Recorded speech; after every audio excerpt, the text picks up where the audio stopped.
जय गुरुदेव. तरीच गुरु मंत्र बीज, तयाचे करणी राहे सहज. धर्मनीतीचे उदके काज, होती अंकुर बीजाते.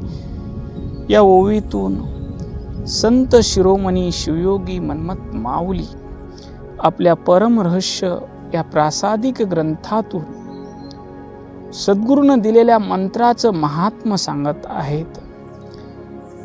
जसं एखादं बीजामध्ये संपूर्ण वृक्ष असतो, पण ते बीज हातात घेतल्यानंतर ते अंकुरित होत नाही.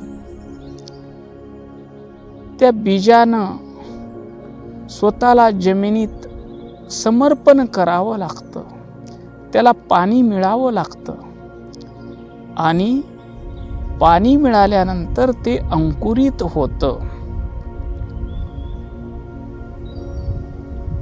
माऊली म्हणतात तरीच गुरुमंत्र बीज.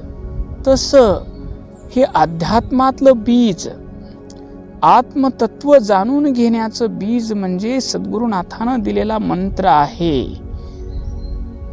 तयाचे करणी राहे सहज.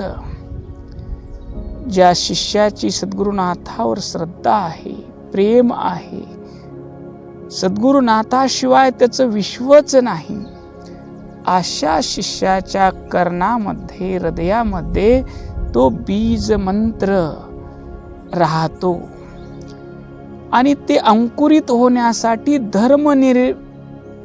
धर्मनीतीचे उदके काज, सदाचाराचं, धर्माचं आचरण हे त्याला पाणी लागतं आणि धर्मनीतीच्या आचरणाचं पाणी मिळाल्यानंतर त्या बीजाला साधनेचा अंकुर फुटतो.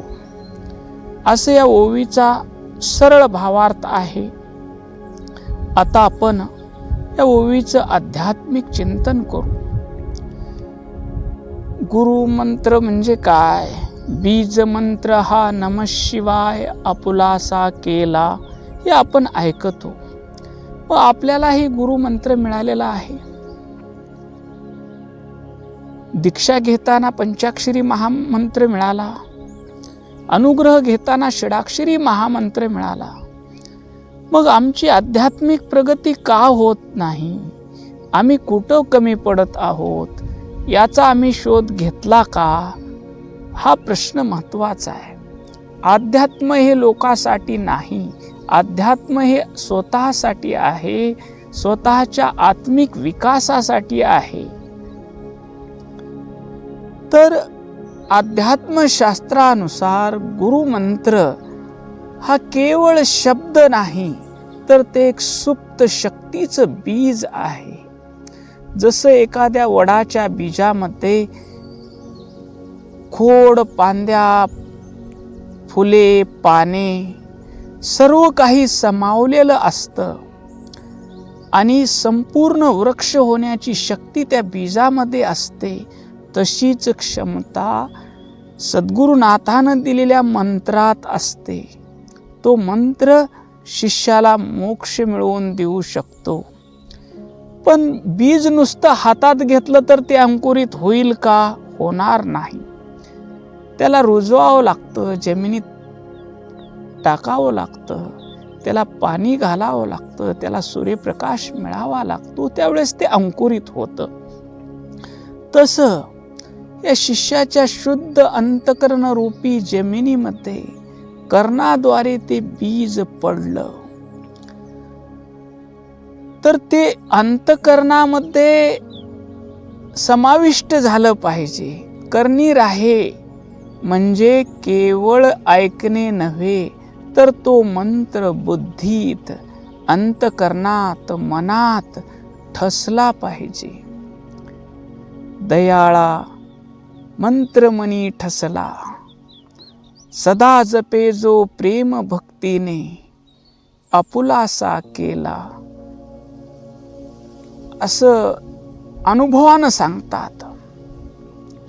मग आम्ही गुरुमंत्र घेतला, पण तो श्रद्धेनं आमच्या बुद्धीत राहिला का, मनामध्ये ठसला का, मनानं त्या मंत्राचं मंथन केलं का, त्या मंत्राचं स्वरूप जाणून घेतलं का, त्या मंत्राचं सदैव आम्ही स्मरण केलं का.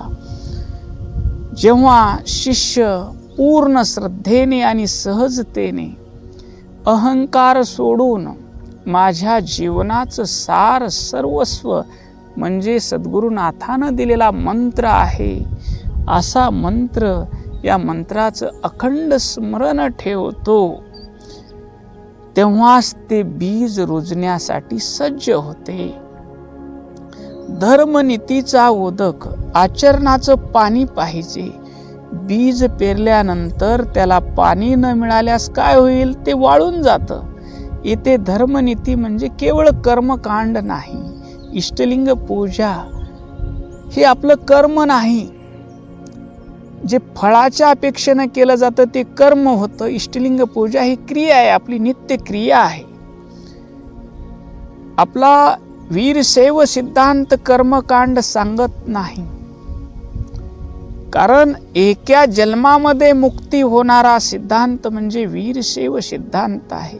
इथं कर्म नाही, इष्टलिंग पूजा क्रिया आहे, नामस्मरण क्रिया आहे, गुरुमंत्राचा जप क्रिया आहे. तर या क्रियेसोबत आमचं आचरण असलं पाहिजे. आम्ही सत्य जीवनात, आमच्या सत्य आचरणात आलं पाहिजे. आमच्या वागण्यात सत्यता पाहिजे, बोलण्यात सत्यता पाहिजे. आहे का आमच्या वागण्यात बोलण्यात सत्यता? आम्ही थोडासा लाभ होत असलो तर आम्ही बोगस कागदपत्र काढून बांधकाम कामगार व्हायला तयार होतो आणि त्याची शिष्यवृत्ती, त्याचे भांडे मिळवायला तयार होतो. आणि इकडे इच्छा करतो, चोरून ऐरण सुई देतो दान, इच्छितो विमान कैलासाचे. आमच्या जीवनामध्ये गुरुमंत्राला अंकुरित व्हायला सत्य आचरणाचं पाणी पाहिजे. आमच्या शरीरानं, मनानं आणि वाणीनं कुण्या जीवाला दुःख होईल असं वागलं नाही पाहिजे. आणि सदाचाराची व्याख्या मन्मथ माऊली खूप सुंदर सांगतात.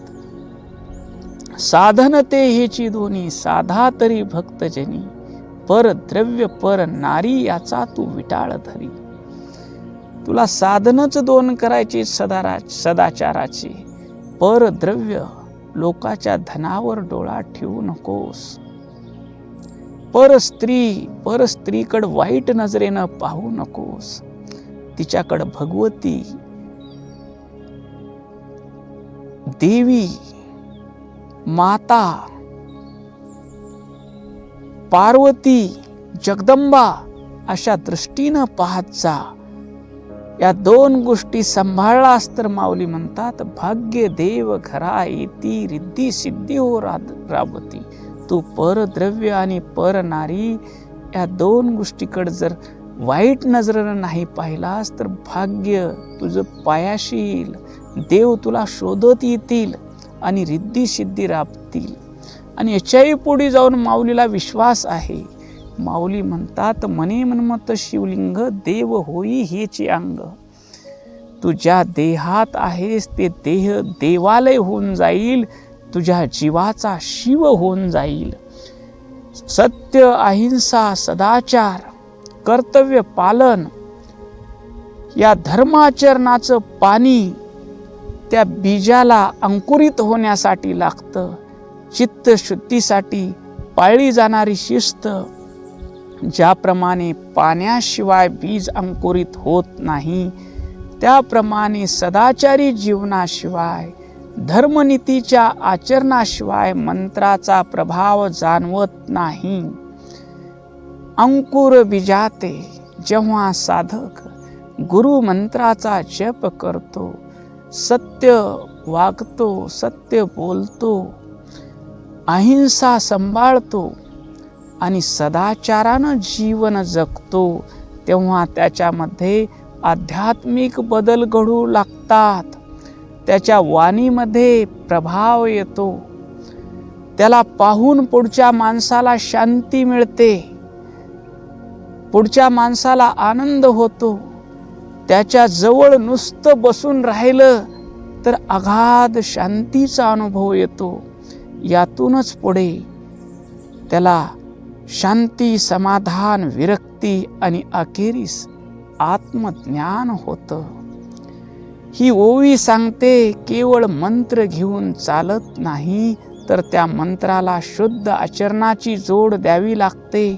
साधना, बीज आणि सदाचार पाणी एकत्र आले की आध्यात्मिक प्रगतीचा अंकुर फुटल्याशिवाय राहत नाही.